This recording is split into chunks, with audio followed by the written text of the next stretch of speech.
삼성바이오로직스가 유럽 제약사와 2조 원 규모의 위탁 생산 계약을 따냈습니다. 단일 계약으로는 2011년 창사 이래 최대 규모입니다.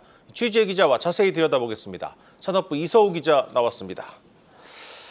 이 기자, 이번 계약 규모도 크지만 상당히 의미가 있다고 하던데 어떤 내용입니까? 일단 이번에 2조 원이 넘는 이 CMO 계약이요. 지난해 말에 1조 7천억 원이 넘는 계약에 신기록을 쓴 지 약 3개월 만에 다시 또 역대 최고 수주를 한 거거든요. 네. 근데 당시 계약이요. 아시아 제약사라고 공시는 되어 있었지만 자회사인 삼성 바이오에피스다 이렇게 알려지면서 네. 사실상 이번 수주 계약이 가장 의미가 좀 크다 이렇게 보고 있습니다. 네.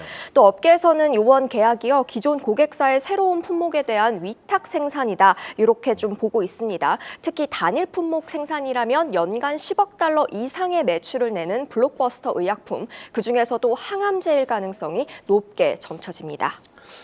기존 고객사들이 새로운 일거리를 주고 있다는 건데 삼성바이오로직스 지난해부터 이 굵직한 수주 소식이 많이 들렸습니다. 이 좋은 실적이 예상되고 있죠? 네, 일단은 이제 지난해부터 계속 잇따라서 글로벌 제약사 수주를 따냈는데요. 아무래도 이제 기존 고객사들을 상대로 이제 삼성바이오가 좀 높은 수율 그리고 높은 품질을 입증을 했다. 그러면서 이제 글로벌 시장에서 신인도가 높아졌다. 이런 평가가 나옵니다. 네. 실제로 지난해 수주 중에서 기존 고객사들로부터 확보한 추가 수주 금액은 약 50%에 해당하는 2조 7천억 원으로 전년 대비 3배 정도 느는 숫자입니다. 네. 또 연간 수주 금액은 작년에 창립 이래로 또 최초로 5조 원을 넘겼고요.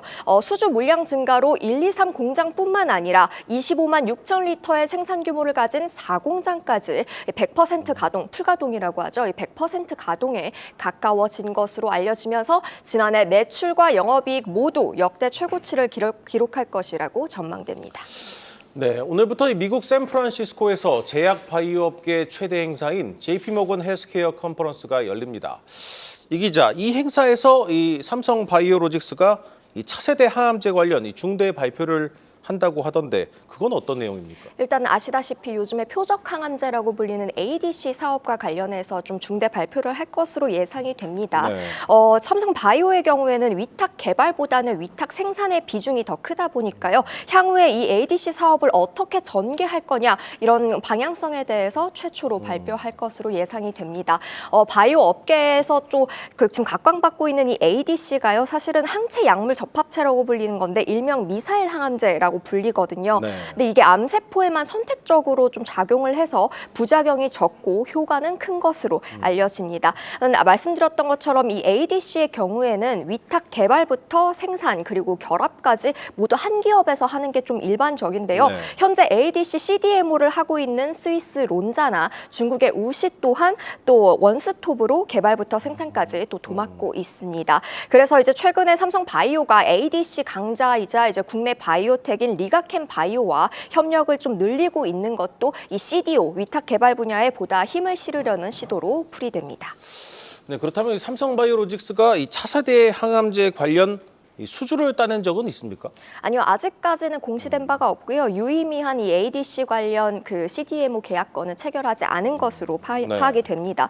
졸림 대표가 지난해 10월에 바이오재팬 행사를 이제 처음으로 직접 방문을 했는데요. 이때 이제 일본 대형 제약사들과 미팅을 한 것도 이 때문입니다. 이 당시 졸림 대표는 일본 진출에 대해서 되게 강한 자신감을 드러냈는데요. 또 현재는 대규모 CDMO 업체가 없고 또 생물보안법 이슈로 일본 제약사들의 문의가 더 늘고 있다 이런 이유에서입니다. 특히 업계에서는 일본 다이이치 산쿄 등 ADC 선두주자로 꼽히는 이 신규 고객사를 확보했는지에 대해서 관심이 쏠리고 있습니다. 네.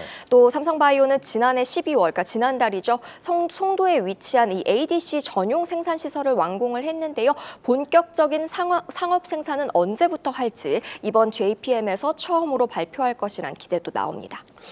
네, 우리나라의 차세대 항암제의 경우에는 이 직접 개발을 하는 이 셀트리온도 있지 않습니까? 이 셀트리온 역시 이 JP모건 이 행사에 참석을 하죠. 네, 맞습니다. 셀트리온은 이번 JPM에서 처음으로 현재 개발 중인 이 ADC 신약의 라인업별로 임상 진입 시기에 대해서 이제 처음으로 공개할 네. 예정입니다. 셀트리온은 오는 2028년까지 총 9종의 ADC 신약을 개발한다고 밝혔는데요. 특히 지난해 월드 ADC에서 공개했었던 ADC 신약 후보 물질 3종을 ADC 항암제 3종을 올해 임상 일상 계획을 제출을 하고 2029년에는 상용화한다 이런 목표를 내놨습니다. 바이오시밀러 사업뿐만 아니라 차세대 모달리티 신약을 직접 개발을 해서 투트랙 전략으로 가겠다는 건데요. 서정진 회장은 지난해 말 홍콩에서 열린 기업 설명회에서 오는 2030년까지 매출의 40%를 신약에서 창출하겠다고 밝히기도 했습니다. 네, 잘 들었습니다. 산업부 이서우 기자였습니다.